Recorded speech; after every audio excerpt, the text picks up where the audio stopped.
예, 들으신 대로 양측의 말이 지금 좀 엇갈리고 있는데요. 정치부 이윤석 기자와 짚어보겠습니다.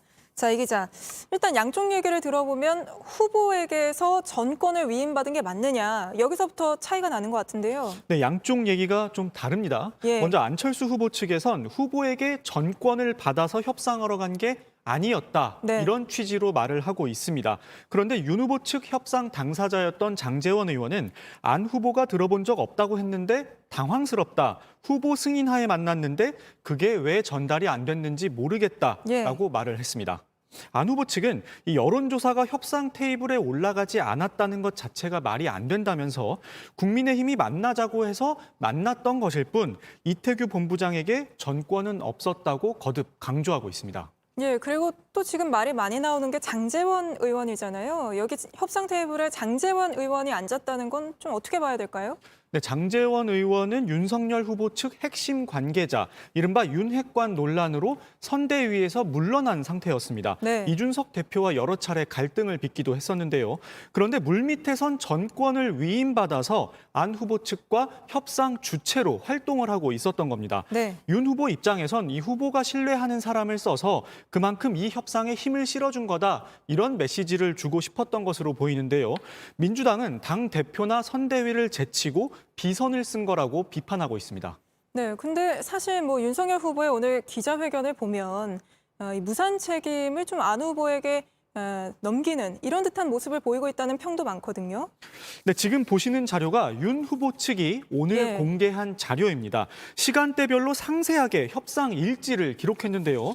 뒤에 보시면 윤 후보가 안 후보에게 보낸 문자 메시지까지 이렇게 공개를 해놨습니다. 아, 예, 굉장히 이례적인 거 아닌가요? 맞습니다. 이 단일화 협상이 무산되더라도 우리는 이만큼 최선을 다했다. 책임은 안 후보 측에 있다. 이런 메시지를 주려는 전략으로 풀이됩니다. 예, 그런데 이게 사실 안 후보가 처음 단일화를 제안했을 때만 해도 윤석열 후보가 뭐 그렇게 적극적이지 않지 않았느냐 이렇게 보는 시각도 많거든요. 네, 거기엔 이유가 있습니다. 최근 한 달 여론조사 결과를 보시겠습니다. 이 보시는 것처럼 윤 후보가 오차범위 밖에서 이재명 민주당 후보를 앞섰던 적이 있습니다. 그런데 안 후보가 단일화 결렬을 선언하고 또 대선 후보 TV 토론을 거치면서 오차범위 내 초접전 양상으로 바뀌었습니다. 여기에 민주당이 제3세력까지 끌어안으려는 움직임을 보이자 윤 후보 측 입장에서도 단일화가 더욱 필요해진 상황이 된 겁니다. 예, 오늘 기자회견이 끝나고 난 뒤에 안철수 후보 쪽에서도 굉장히 불편한 기색을 보이지 않았습니까? 네, 안 후보 본인이 직접 나섰습니다. 특히 처음 제안을 했을 땐 반응이 없다가 왜 이제야 이러느냐 이런 취지의 발언을 했는데요. 직접 들어보겠습니다. 더 이상 기다리는 것은 무의미하다라고 이렇게 선언을 했습니다. 그 이후에 또 일주일 정도의 시간이 흘렀습니다. 그런데 갑자기 어제로 기억됩니다만 갑자기 어제 연락이 왔었습니다.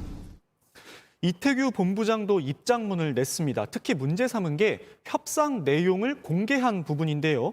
자신들의 변명과 입맛에 맞추어 일방적으로 까발리는 것을 보면서 윤 후보 측에서 제안하는 여러 내용을 그대로 믿기에는 신뢰에 문제가 있다고 결정한 최종 판단이 맞았음을 확인했다고 적었습니다. 네, 알겠습니다. 여기까지 듣겠습니다. 이윤석 기자였습니다.